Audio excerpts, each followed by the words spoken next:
Get ready to enter the vortex.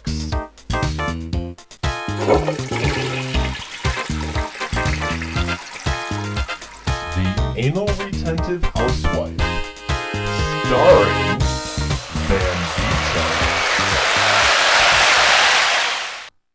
Today's episode, Charmed, I'm sure.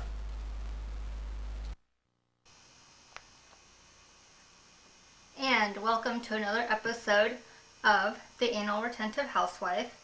Today's episode is called Charmed, I'm sure. Now, somebody asked me, what exactly does that title mean? It's sort of a takeoff on the delighted, I'm sure, phrase that one might say to somebody when introduced to somebody for the first time. And it just means, I'm sure I'd be charmed, and I'm sure I will be charmed once I get to know you, but I don't know you yet, and that's why I say delighted, I'm sure. Today's topic is making wine charms. I noticed before the holiday season that there were a lot of wine charm sets available at some of the finer department stores. Neiman Marcus had a set for $48. Bloomingdale's for $36. The cheapest I saw, even a Hallmark, was, $16 to $24. Not that, hey, I can do it myself and do it differently. Not necessarily cheaper, but at least have something more original and more creative than what I've seen in the stores. I also thought making these as gifts for people would be a great idea in these times of economic hardship. So, that being the case, that's what I've done. First off, we need to talk about tools. Tools are very, very important. And if you don't have the right tools, you risk ruining the tools you have if you use it on the wrong kind of material. So these are all pliers. These are wide pliers, and they have a flat surface as opposed to serrated. These are large needle nose pliers, small needle nose pliers. Now all of these have a smooth inner surface. Okay, this is a wire bender, and you can bend the wire around it to finish off the edge. Wire cutter. This is very, very important.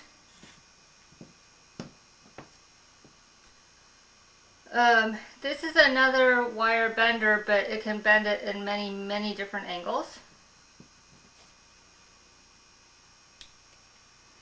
This is a cutter, but this cuts, and this is very important, what's known as memory wire. An example of memory wire is this, where it pops back into shape even if you do something like that. Okay. This is a crimper, which basically, it crimps. And this is another type of crimper, I think. Anyway, just buy as many tools as you want to, and make sure they're all different and that they're well made, and stuff like that. Okay. Also, it's important to try to get your tools to have the same matching color on the handle. I don't have all the same, but mostly they're all red. Okay, now then, I'm going to go through some examples of work I've already done, because that way you can see some of my mistakes or early editions of what I did, and then what I'm going to show you today is a big improvement, I think, on that, and a big change, and also hopefully an easier way to do this beadwork. Okay, these are early efforts And I just used regular wire, so you see this is a memory wire. It doesn't remember the way it was. But it was very hard for me to get the shape right. Also, I didn't do any field testing, and you can put these on the wine stem, the stem of a wine glass, but there's really no way to make them stay on. So theoretically, and the whole reason for these little charms is so that you can identify your wine glass at a party or something. But theoretically, somebody could switch your charm with theirs and you would never know. Okay, so that was a bad part of what I did. A good part of what I did was I got these cute little glass beads at a number of different bead stores, and the reason I picked these, and I picked them at random and I decorated at random, was to sort of give my wine charms a little bit of whimsy, just to make them interesting. I didn't want to have all the same color or whatever, and plus they were cheaper if you bought them in a set that was not matched. Okay, those are my first ones. I also had some early attempts at trying to spell. So this spells Chardonnay, which I still like this idea, but I think what I'll do is, again, I'll put it on a memory wire or something slightly different. So I did a number of name that wine. Well, then at that point, the project got a little out of control. So I had to actually go buy more raw materials. And what I did was, because the beads are larger and they're interesting, I got these glass frosted kind of beads, and I got a set of these little round things, and a set that looked more like little cylinders, and these are, what do you call them, marbleized, I guess. And I did, I matched the end piece almost exactly to the color of the beads on the charm itself. And I would, I put on a set of 4 or 6 and put it in a nice little pouch, and people seem to be grateful to get them. I don't know. This is another example of a whimsical one. This is probably one of my favorites just because the bead itself is so very interesting. Let's see. Something like this. So those are some of my early attempts. I also got some beads that they're not round. They're sort of like cut glass. You should really be careful with the beads that you get that are glass. They are sharp and they will hurt. Also, when you're working with beads, it's important to try not to cut your nails before you work with them, because nails are probably the best thing to, to work with a split S ring and stuff like that. And there's no tool that can replace your fingers and nails and opposable thumbs. Okay, so my next attempt, and this is where I broke some of my earlier tools, unfortunately, was, well, see, it's all a mess. Whoops. But basically, I got a bunch of memory wire that was about this diameter, but I didn't use a memory wire cutter, and cutting memory wire with non-memory wire specified cutters is not a good idea. Also, this wire was too big, and I simply ran out of beads to be able to do it properly. And then to bend them at the end to make this little end piece here, really, really tough. Memory wire does not like to be bent either, as I found out. So I'm going to need to convert all these back to something else. Let's see, memory wire comes in a couple of different sizes. There's this type of size, which is a small, almost like a child's bracelet size. Then well, I've made a big mess of things. But then there's this size, which is an adult bracelet size, and this, which is a choker size. Which I'll continue to use it for different projects, but for making wine charms, probably not the best idea. I also got this memory wire, which is interesting because this is what one store was using as the size of a wine charm. Now, the wine charms I saw that they made in the bead shops and stuff, they had different colors of beads, but they didn't have the interesting little end piece that I got. So, they just had the different little colors, and then they'd put like a little charm on there. But the charms can get fairly expensive, more expensive than the beads. And that's all they did, actually. They just put like a little charm on it, and they're finished. They didn't put any beads, any pattern into the beads, anything like that. And you can do it such that, you know, like you do blue and white, and you know, that could be for your like favorite football team, you know, like the Dallas Cowboys. You know, or silver and black for the Raiders or whatever. But these, while nice and while suitable for maybe making a ring or something, for me did not work for the wine charms. Also, what if you have a wine glass with a thicker stem? Not going to work. Also, I didn't like the way that they handled the closures. So, for example, if you have a wine charm, how are you going to put it around the stem, and then how are you going to close it? Well, an end bead like this will weigh it down enough. If you don't have that, and if you're just doing like an every other color scheme like this one is, what you can do is put a little small 6mm split S-ring on one end as well as on the other, and a tiny little lobster claw to snap it in. This is your cheapest option. Trust me, I looked. I got a bunch of different Class B things, and these people, you would think, how can you make money selling beads at a bead shop? Well, they make a lot of money. I got little hooks like this, and some of these are like $1 or 50 cents each, but they add up real quick. So the lobster claws are available at Michael's in large quantities, a heck of a lot cheaper than the bead shops. But the bead shops have more interesting hardware, not necessarily, but usually knowledgeable staff, and they are not usually out of everything like Michael's seems to be.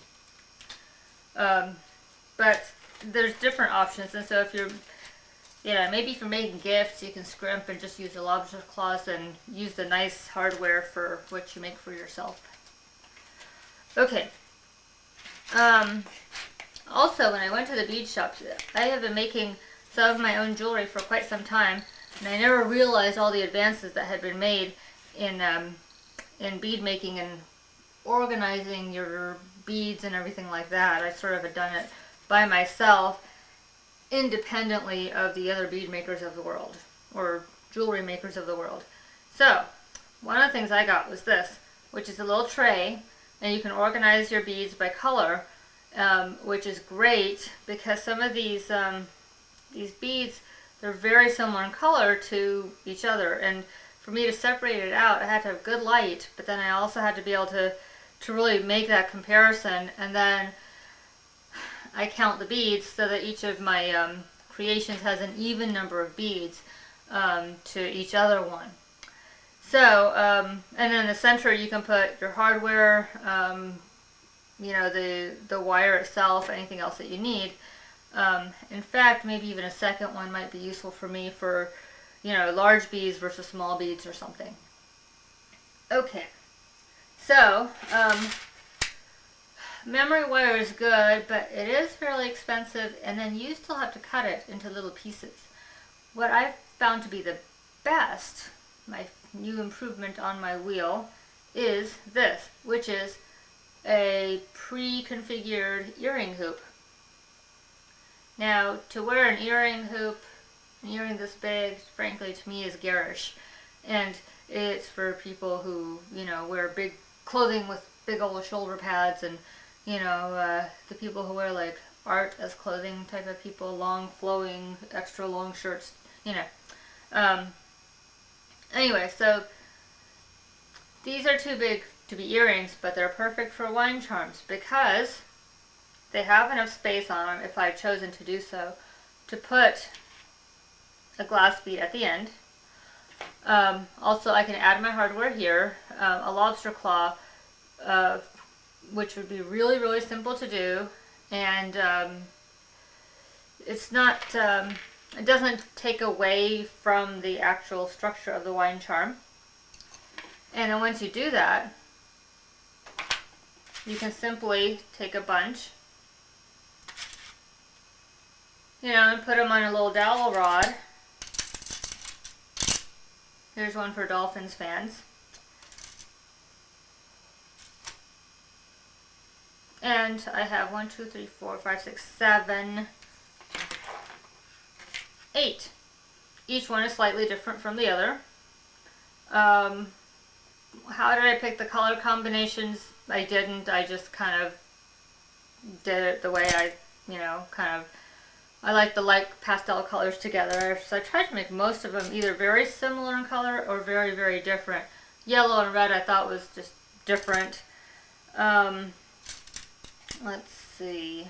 So this one I've actually completed, but I'm noticing now that some of the beads are more of a neon, a green versus a teal.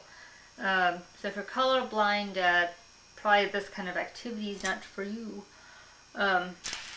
Again, these are some early attempts at the wheel, which did not succeed. I'm going to have to unfortunately take all these apart and start all over on all of them. Okay, but say to finish this one, we need a little 6mm lobster claw, 6mm split S ring. You're wondering to yourself, why split S versus O-ring? Well, we all know what happened with the O-ring problem. An O-ring is like this. Oh. And it can come open. Oh, no. Split S, a lot more stable. And while there's a little more work to make your creations, in the long run, you'll be happier with the extra quality that has gone into the workmanship. So, all we do, and here's where your nails come in handy, is to split the split S ring. Take it through this little end, and this is the smaller end, so it's a little more difficult. And there is no easy way to use a tool to do this either, because if I could, I certainly would. So again, make sure your nails are long. If you've just gotten a manicure, wait till later to do this kind of work, because you don't want to waste your manicure money.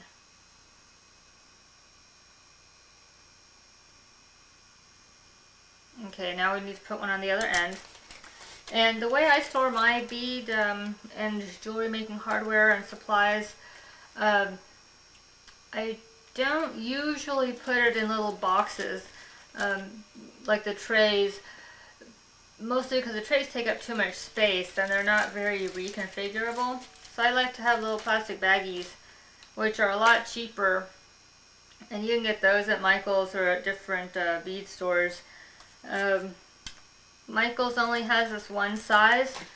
The bead stores have like a lot of different really cool sizes, which I'll show you in just a second.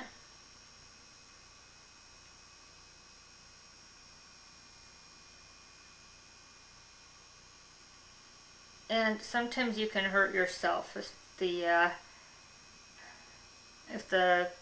pointy end cuts into your skin, so be careful. Also, it is recommended that you wear safety glasses in case a bead pops out and goes, oh, that'd be kind of bad. Okay, we're going to talk about little baggies. So here's a little baggie size. This is standard. Here's a little baggie size. Let's see. Here's a littlest baggy size, which is really cute. Just probably one or two little pieces.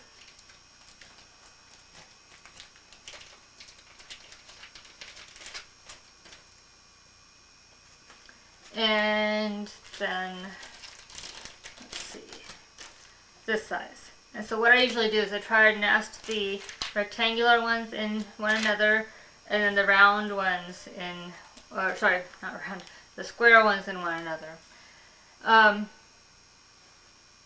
You have this tray, but then that organizes your beads, but it doesn't really begin to organize the rest of everything you need.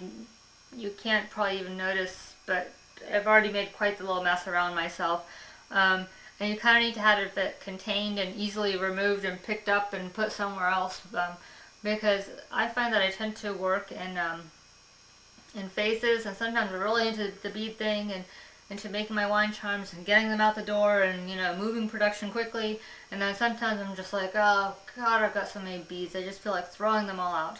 So you have to have it in such a way that you can pick it up and, you know, take it and move it.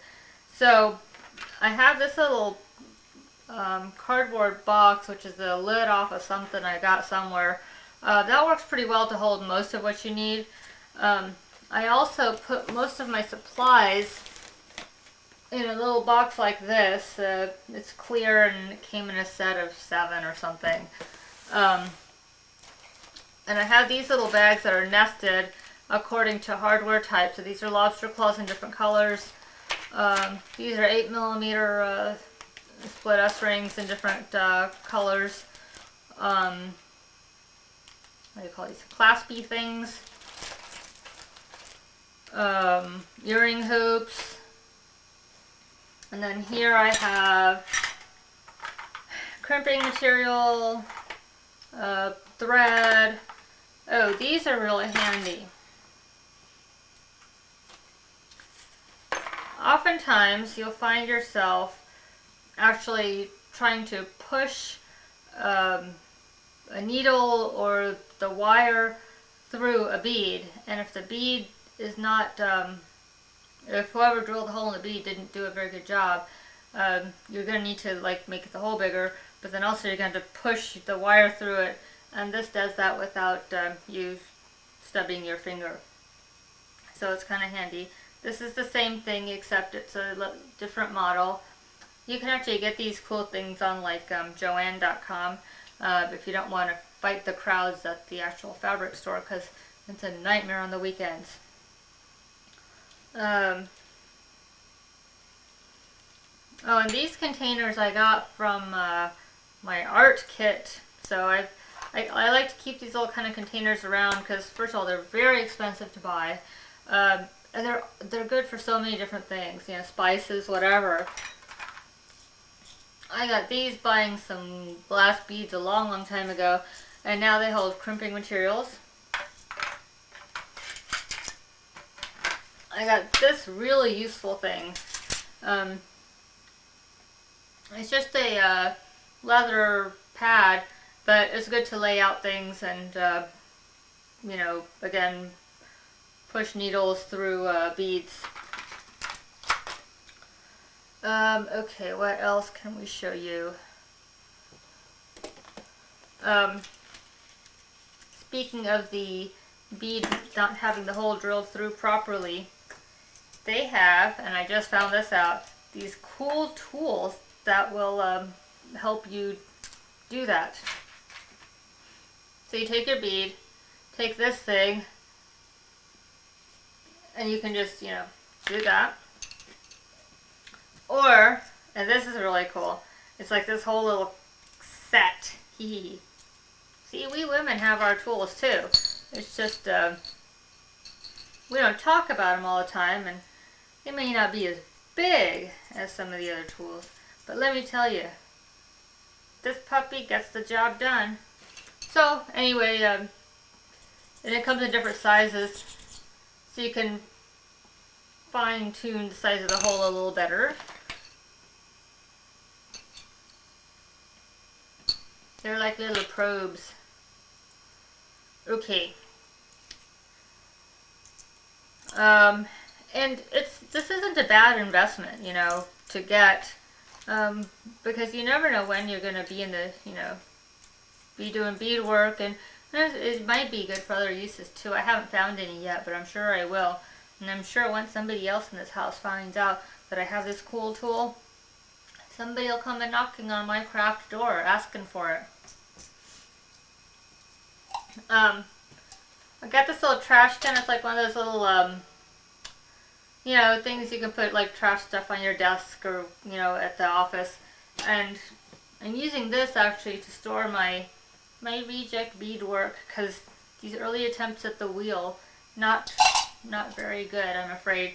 So anything I have to redo, I put in here, save it for a rainy day, which unfortunately we've had a few too many of lately, and then I can work on them later.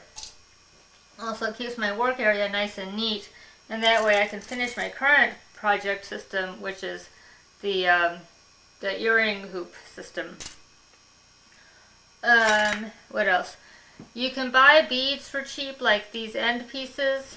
What I've been doing now is I've been making themes for all my new bead sets. So these are all like interesting little design of about the same size in 4 different colors. And then I did the same thing with slightly smaller beads, except this time I'm keeping the end color the same, and I'm changing the rest of the bead colors. So see, you can vary it out. You can mix it up a little bit, as they'd say. Okay, so those are the different ways to do it. You can also get cool tubes and things like this for free. That's right, I said free. On the internet. There's a lot of like companies that make plastic and tubings and things. And this is nice because it's a screw-on cap, which means it'll stay on. Or you can also get something like this or similar to this at Tap Plastics or wherever. And there you could put on 2 end caps. So anyway, so that's that. More rejects. But again, see how the bead is interesting. The end bead is very, very interesting. You're probably wondering why the Band-Aid. Yeah, I had an injury. I frequently injure my fingers, especially during the winter time, because the skin gets really, really dry. Really, really quickly. Another good storage thing is like little mini DV tape boxes. Perhaps the tape has been used for something else and you can put your stuff in it. And then what I do with beads that I already have sort of worked on, but I haven't put into the final format, if you will, is I do at least thread them, and that way when I'm ready to do something with them, they're pre-threaded, ready to go, and I can make a necklace or 2 bracelets or whatever. Well, I hope this has been interesting and informative, and as always, I'm the Anal Retentive Housewife, saying it's not just a show, it's a way of life.